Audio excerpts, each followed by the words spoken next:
नमस्ते। आज हम जीवन के सबसे गहरे रहस्यों में से एक को समझने की कोशिश करने वाले हैं, आनुवांशिकी यानी जेनेटिक्स। ये वो विज्ञान है जो हमें बताता है कि हमें अपनी जैविक विरासत कैसे मिलती है और हम जो हैं वो क्यों हैं।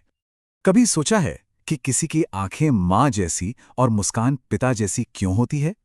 इसका जवाब जेनेटिक्स के बेसिक सिद्धांतों में ही छिपा है, उन इंस्ट्रक्शंस में जो हमें बनाते हैं। तो चलिए इस राज की गहराइयों में उतरते हैं। तो चलिए कहानी को एकदम शुरू से शुरू करते हैं। ये आनुवांशिकी या जेनेटिक्स आखिर है क्या चीज?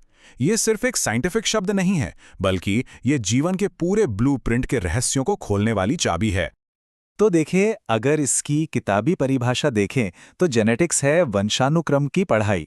और मजे की बात यह है कि ये शब्द कोई नया नहीं, 100 साल से भी ज्यादा पुराना है। इसे पहली बार 1906 में डब्ल्यू बेटसन ने इस्तेमाल किया था। ये इस बात की पड़ताल करता है कि किसी भी जीव में खासियतें एक पीढ़ी से दूसरी पीढ़ी तक कैसे जाती हैं। मतलब एकदम आसान भाषा में कहें तो ये वो साइंस है जो ये पता लगाता है कि आंखों का रंग, बालों का स्टाइल या यहाँ तक कि कुछ आदतें भी माँ बाप से बच्चों में कैसे पहुँचती हैं। ये सब विरासत में मिले गुणों का ही तो खेल है। अच्छा, तो ये तो समझ आ गया कि गुण एक पीढ़ी से दूसरी पीढ़ी तक जाते हैं। पर सवाल ये है कि ये जाते किसमें हैं? मतलब वो कौन सी किताब है जिसमें ये सारी जानकारी लिखी होती है? यहीं पे एंट्री होती है कहानी के हीरो की, डीएनए यानी लाइफ का इंस्ट्रक्शन मैनुअल। और इस मोटी सी किताब के हर पन्ने पर एक निर्देश लिखा है जिसे हम कहते हैं जीन। जीन आप समझिए वंशानुक्रम की सबसे छोटी यूनिट है। ये सब के सब डीएनए से ही बने होते हैं। मतलब अगर डीएनए पूरी रेसिपी बुक है तो हर जीन एक खास रेसिपी है जो शरीर को बताती है कि उसे क्या और कैसे करना है। और सबसे कमाल की बात जानते हैं क्या है? इतना कॉम्प्लेक्स कोड, इतनी सारी जानकारी सिर्फ 3 बेसिक चीजों से बनी है। एक शुगर, एक फॉस्फेट और 4 में से कोई एक बेस। सोच कर देखिए, बस इन्हीं कुछ अक्षरों से जीवन की पूरी भाषा लिख दी गई है। ठीक है, तो हमारे पास डीएनए है, उसमें जीन्स हैं, पर ये गुण, ये इन्फॉर्मेशन असल में एक पीढ़ी से दूसरी पीढ़ी में ट्रांसफर कैसे होती है? क्या ये सब बस ऐसे ही हो जाता है?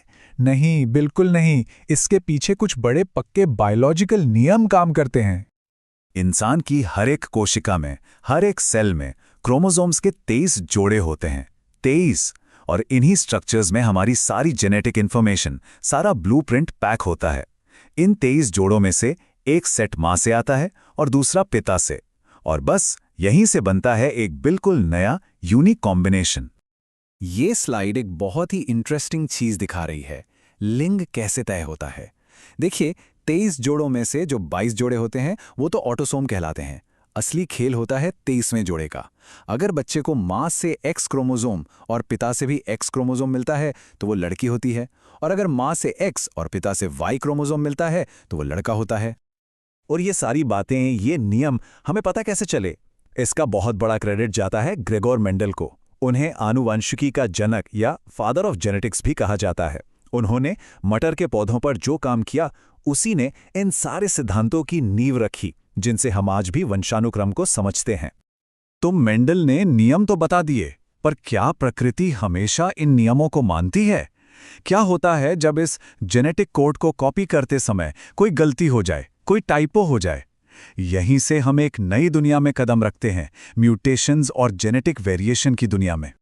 तो म्यूटेशन या उत्परिवर्तन का सीधा सा मतलब है डीएनए के सीक्वेंस में कोई परमानेंट चेंज आ जाना। अब ये बदलाव कभी कभी तो नुकसान नहीं पहुंचाते, पता भी नहीं चलता, लेकिन कई बार यही छोटे से बदलाव जेनेटिक डिसऑर्डर्स की वजह बन जाते हैं।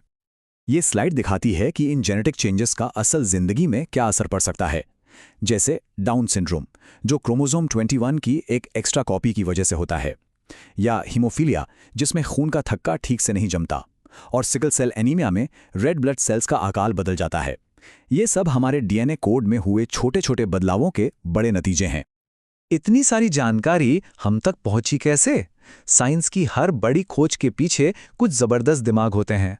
तो चलिए आखिर में उन कुछ हीरोज को याद करते हैं जिनकी वजह से हम लाइफ के इस कोड को थोड़ा बहुत समझ पाए हैं। ये जानना बहुत जरूरी है कि हर साइंटिफिक डिस्कवरी पहले के काम पर ही बनती है। जैसे जी.जे. मेंडल ने जेनेटिक्स की नींव रखी, फिर टी.एच. मॉर्गन ने उसे मॉडर्न जेनेटिक्स का रूप दिया, विलियम हार्वे ने ब्लड सर्कुलेशन को समझाया, तो कार्ल लिनियस ने जीवों को क्लासिफाई करने का तरीका दिया, और एडवर्ड जेनर ने इम्यूनोलॉजी की शुरुआत की। इन सब ने मिलकर जीवन के रहस्यों से पर्दा उठाने में हमारी मदद की। तो आखिर में एक सवाल, हमने जीवन के कोड को समझना शुरू तो कर दिया है, पर अभी भी बहुत कुछ जानना बाकी है। सोचिए, जेनेटिक्स का भविष्य हमें कहाँ ले जाएगा? क्या हम बीमारियों का इलाज कर पाएंगे? क्या हम इंसान की क्षमता को और बेहतर समझ पाएंगे? ये एक ऐसा सवाल है जो आने वाली पीढ़ियों को हमेशा इंस्पायर करता रहेगा।